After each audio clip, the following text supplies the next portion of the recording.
नाज़रीन अहम ख़बर ॾींदासीं अव्हांखे। वफ़ाक़ी हुकूमत तरफ़ां हलंदड़ माली साल जे 9 महीननि दौरान सिंध खे घटि हिसो ॾियण जो इंकशाफ थियो आहे। NFC रॉयल्टी ऐं ऑक्ट्रा ज़िली टैक्स में सिंध जो हिसो 20 खरब 95 अरब 57 करोड़ रुपया आहे। वफ़ाक़ तरफ़ां 9 महीननि में सिंध खे 11 खरब 40 अरब ऐं 47 करोड़ रुपया ॾिना विया आहिनि।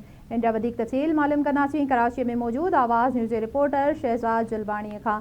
जी शहज़ाद, असांजे नाज़रीन खे ॿुधाइजो NFC जे हवाले सां। जी, वफ़ाक़ी हुकूमत तरफ़ां हलंदड़ माली साल 2025-26 जे 9 महीननि दौरान सिंध खे 45.6% घटि हिसो ॾियण जो इंकशाफ थियो आहे। NFC रॉयल्टी ऐं ऑक्ट्रा ज़िले टैक्स में सिंध जो हिसो 20 खरब 95 अरब 57 करोड़ रुपया आहे, जॾहिं त 9 महीननि में सिंध खे 11 खरब 40 अरब 47 करोड़ रुपया ॾिना विया आहिनि। सिंध खे बाक़ी 3 महीननि में पंहिंजे हिसे जा 9 खरब 55 अरब 10 करोड़ रुपया वफ़ाक़ी हुकूमत खां मिलणा आहिनि। NFC अवार्ड में सिंध जो हिसो 19 खरब 27 अरब 32 करोड़ रुपया आहे, जॾहिं त 9 महीननि में सिंध खे 10 खरब 37 अरब 54 करोड़ रुपया ॾिना विया आहिनि।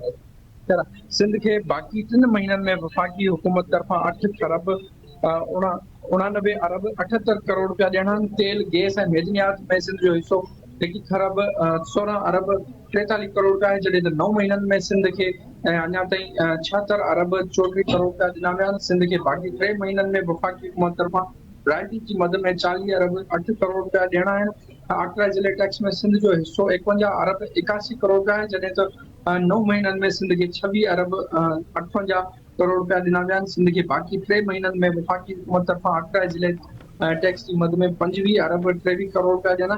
9 महीननि में NFC अवार्ड जी मद में 63.8%, रॉयल्टी में 39.9%, ऑक्ट्रा ज़िले टैक्स में 44.1% सिंध खे घटि रक़म ॾिनी वई। गुज़िरियल साल बि इहो थियो हुयो जो माली साल 2024-25 जो गुज़िरियल साल आहे उनमें टारगेट 6 खरब 14 अरब 55 करोड़ रुपया हो, जॾहिं त 9 महीननि में 2 खरब 55 अरब 29 करोड़ रुपया सिंध खे वसूल थिया, जेको तक़रीबन 58.5% जेको आहे उहो हिसो आहे सिंध जो उहो घटि हुयो।